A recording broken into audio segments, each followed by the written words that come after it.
কিছু করার নেই, কিছু বলার নেই। হুম এই যে নেগেটিভ বাক্য, একদম সিম্পলভাবে আমরা যদি কোনো কাজ বা কোনো কিছুতে যদি অসমর্থ হয়ে পড়ি, তখন আমরা কি কিছু করার নেই। কোনো কিছু বলার না থাকলে কিছু বলার নেই। কোনো কিছু খাওয়ার বিষয়টা, কোনো কিছু খাওয়ার নেই। দেখ, এই ধরনের বাংলা বাক্য কিন্তু আমরা অনবরত বলে থাকি। তারপরে কি, যদি কিছু করার থাকে, কিছু করার আছে, কিছু বলার আছে, আমরা কথা কথা বলে থাকি, যেগুলো বাংলাতে ব্যবহার করি, কিন্তু ইংলিশে কিভাবে আমরা এই বক্তব্যগুলো ইংলিশে বলবো সেই বিষয় একদম সহজ টেকনিক। একটা বিষয় একটা করে বাক্য আমি করে দিলে প্রত্যেকটা একইভাবে তোমরা করতে পারবে। দেখো এখানে কি আছে, কিছু করার নেই। যখন কিছু করার নেই থাকবে তখন আমরা কি নেগেটিভ আসবে, তখন নাথিং ব্যবহার করব। নাথিং, হ্যাঁ নাথিং। তারপরে আমরা যে ভার্বটা পাবো সেই ভার্বটা বসানোর আগে টু বসাবো। এই যে নাথিং, নেই, কি নেই না, কিছু করার নেই, কিছু করার নেই, nothing to do, nothing to do, কিছু করার নেই।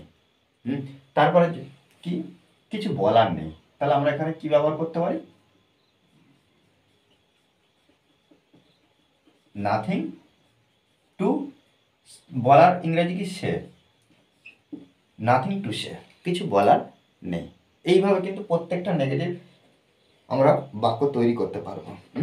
এখানে কি আছে, কিছু করার আছে। এই যে যখন কিছু করার আছে, জাস্ট নেগেটিভ এর বিপরীতটা আসছে। হ্যাঁ, কিছু বলার আছে, তখন কি করছি না, সামথিং টু সে।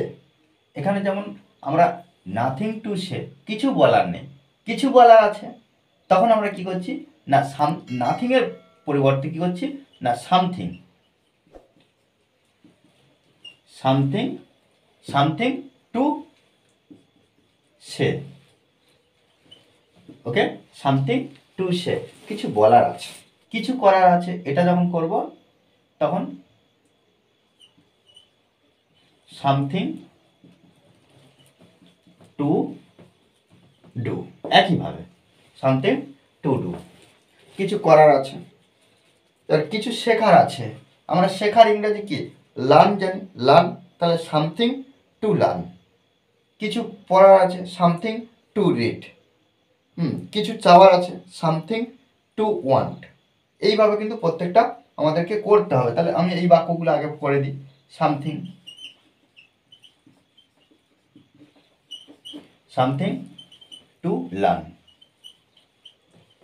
ওকে, দেখো এগুলো প্রত্যেকটা আমি কি করব, সামথিং বসাবো। জাস্ট আমি এখানে দেখে দিচ্ছি, প্রত্যেকটা সামথিং বসিয়ে দিলে ব্যাস হয়ে যাবে।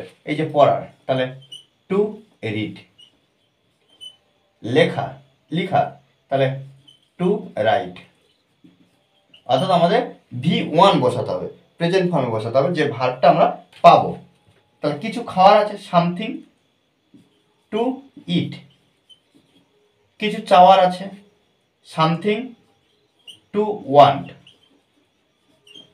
কিছু বোঝার আছে, বোঝার আছে, তার বুঝতে পারে কি, আন্ডারস্ট্যান্ড, তাহলে সামথিং টু কি, বোঝার, আন্ডারস্ট্যান্ড।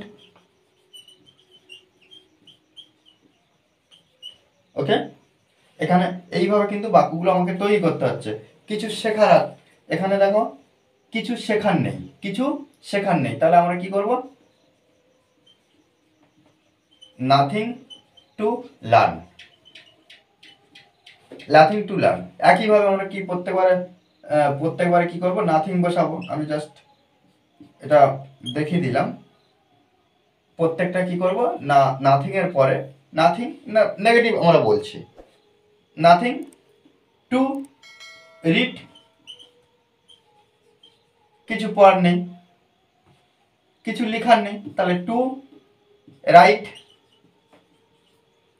একইভাবে কিছু খাওয়ার নেই, টু ইট। এখানে যেমন কিছু খাওয়ার আছে, সামথিং টু ইট, কিছু খাওয়ার নেই, নাথিং টু ইট। কিছু চাওয়ার নেই, নাথিং টু ওয়ান্ট। ওকে, কিছু বোঝার নেই, নাথিং টু আন্ডারস্ট্যান্ড।